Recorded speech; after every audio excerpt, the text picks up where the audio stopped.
मरता नहीं है हौसला, हाँ जी, कि मरता नहीं है हौसला ए जुनू आगे बढ़ने का, बस रुकावटें हैं कि कत्ल करती हैं कतरा कतरा। जी हाँ दोस्तों, आप मानते होंगे कि नारी जो आपकी वाइफ है, आपकी ये माँ जो होती है, वो एक जीनी की तरह होती है, बस थोड़ा सा घिसा और अवेलेबल, ऑल टाइम अवेलेबल। क्या उस नारी को भी अपने परिवार के सपोर्ट की जरूरत पड़ती है और आपको उस वक्त उसका सपोर्ट करना चाहिए? जी हाँ दोस्तों, मैं ऋतु रहनुमा अपनी ही एक लाइफ के ऐसे मोमेंट के बारे में बताने वाली हूँ जब मेरे को भी मेरी फैमिली के सपोर्ट की ज़रूरत पड़ी। बात है 2022 3 मार्च की, जब मुझे कॉल आता है पंजाबी मूवी चल कनाडा चल के ऑडिशन के लिए।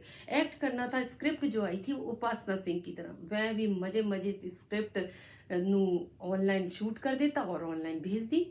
क्या बात है, 40 पार्टिसिपेंट्स में से मेरा सिलेक्शन हो गया। क्या बात है, खुशी का ठिकाना नहीं था।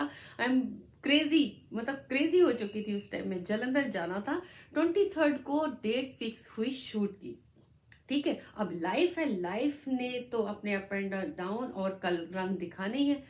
22 मार्च को मेरे बेटे की तबीयत खराब हो गई और हम उसको लेके गए वहाँ पे डॉक्टर के पास। डॉक्टर के पास लेके गए तो उन्होंने बोला कि इसे एडमिट करना पड़ेगा। मेरे हस्बैंड बोले बाद में कि ऋतु, इसे घर पे ही ठीक करो। ठीक है, 11 मार्च से वो डेट आ गई 22 मार्च की, जबकि 23 को मेरा शूट होना था। 22 को मैं अपना बैग बड़ी एक्साइटमेंट से कार में रख रही थी, तैयारियां कर रही थी बस स्टैंड के लिए जाने के लिए।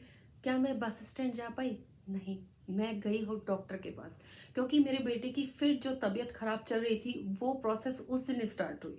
दोबारा से डॉक्टर को दिखाया, डॉक्टर ने कहा इसे एडमिट करो, और मेरे हस्बैंड उस वक्त भी डिसीजन नहीं ले पा रहे थे कि इसे एडमिट करना है। मुझे बोलना पड़ा था कार के कि मेरा कॉन्ट्रैक्ट साइन है, मुझे जाना ही पड़ेगा। मेरा बेटा मुझे रोक रहा था, मम्मी मत जाओ मत जाओ। मैं इतनी अजीब सी कश्मकश में फंस चुकी थी कि मैं डिसाइड नहीं कर पा रही थी, पर मेरी ममता इतनी मुझे कचोट रही थी कि मुझे ना चाहते हुए भी बेटे को छोड़ के जाना पड़ रहा था। मैं बस स्टैंड पहुंची और बस जब तक जाने नहीं वाली थी तब तक मैं बस के अंदर नहीं जा पाई। मेरी ममता मुझे कचोट रही थी। जैसे कैसे मैं पहुंची, वो 4 घंटे अंबाला जाने तक मैं लगातार कॉल पे थी। माइंड पे इतना प्रेशर और इतनी स्ट्रेस हो मेरे माइंड में आ चुकी थी उस सिचुएशन के हिसाब से। उस रात मुझे जैसे कैसे हस्बैंड को मोटिवेट करना पड़ा। जो सिचुएशन में पास रह के नहीं संभाल पा रही थी वो मैंने दूर रह के संभाली, और बेटे को फाइनली रात में एडमिट करवाया। मैं पहुंची अंबाला, सुबह में अर्ली मॉर्निंग निकली जलंधर के लिए। सेंट्रल पार्क मीठापुर, वहाँ एक जगह है, मेरा शूट हुआ। और जो शूट 3 दिन में कंप्लीट होना था वो कंप्लीट हुआ 1.5 दिन में। मेरे जो डायरेक्टर है कमल जी और मेरी टीम है, उन्होंने मुझे इतना सपोर्ट किया क्योंकि वो मेरी सिचुएशन को समझ चुके थे। मैं उस टाइम पे एक चैलेंज नहीं, 2 चैलेंजेस को फेस कर रही थी। एक तो अपने बेटे को इस कंडीशन में छोड़ के आई, और बेटे की तकलीफ के साथ जो मेरा रोल था वो इतना चैलेंजिंग था कि कहाँ तो मैं परेशान, और उसके अपोजिट मुझे फनी कैरेक्टर करना था, फनी रोल करना था। वो सारी चीजें जब कंप्लीट करके 25 को मैं जलंधर से चली दिल्ली के लिए, हॉस्पिटल पहुंची, डायरेक्ट सुकून हॉस्पिटल। मेरा बेटा बाहर खड़े होकर मेरा इंतजार कर रहा था। दोस्तों, मैं जैसे ही कैब से उतरी मेरे आंखों में आंसू थे, मैंने उसको गले से लगा लिया, मैं रो रही थी। मुझे इतनी गिल्टी फील हो रही थी कि मेरा बेटा बाहर वेट कर रहा है, बीमार था मेरा, उसने कितने सब्र से वेट किया। मैंने उसको बहुत चूमा, उसे बहुत प्यार दिया, और वो 3 दिन की कसर मैंने उस प्यार में निकाल दी।